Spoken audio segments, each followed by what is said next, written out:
اس لیے خدا کے فضل سے چٹان کی طرح کھڑے ہیں. اگر پوری اسٹیبلشمنٹ جو ہے ان 13 چوروں کے ساتھ عمران خان کے کارکن اعظم سواتی کو نہیں گرا سکی تو پھر سمجھ لو کہ علی امین انشاءاللہ تعالیٰ کھڑا ہوگا, اپنی قربانی قوم ملک کے سامنے, جمہوریت کے سامنے پیش کرے گا. آئین اور قانون کی پاسداری خدا کے فضل سے ہوگی اور جنرل باجوہ اور اس کے جتنے بھی باقیات ہیں انشاءاللہ تعالیٰ اپنے انجام کو پہنچیں گے. بڑی مہربانی. ساری دہشت گرد تھی. دیکھیں جو دہشت گرد ہیں وہ تو کھلے عام کر رہے ہیں, مگر یہ ایک فاشزم کا دور ہے اور ظلم کی رات کتنی ہی لمبی اور کتنی ہی تاریکی نہ ہو, حقیقی آزادی کا سورج اس کے بعد طلوع ہو کر رہتا ہے.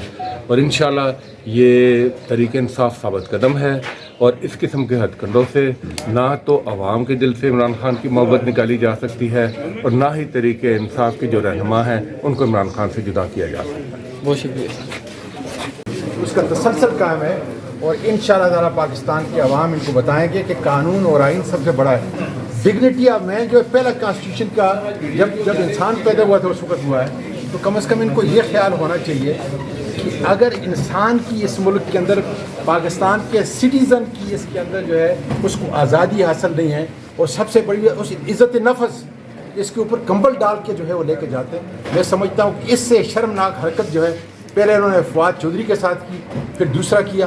میرا یہ خیال ہے کہ ان کو کچھ انسانیت تو ہونی چاہیے اور یہ ہمارے بھائی جو کرنے والے ہیں. اعظم سواتی صاحب, یہ پولیٹیکل وکٹمائزیشن کا سلسلہ کب تک جاری رہے گا؟ جب تک جاری رہے گا. ہم خدا کے فضل سے چٹان کی طرح کھڑے ہیں, ہم ہارنے والے نہیں ہیں. میرے چہرے کی مسکراہٹ کو دیکھ لو.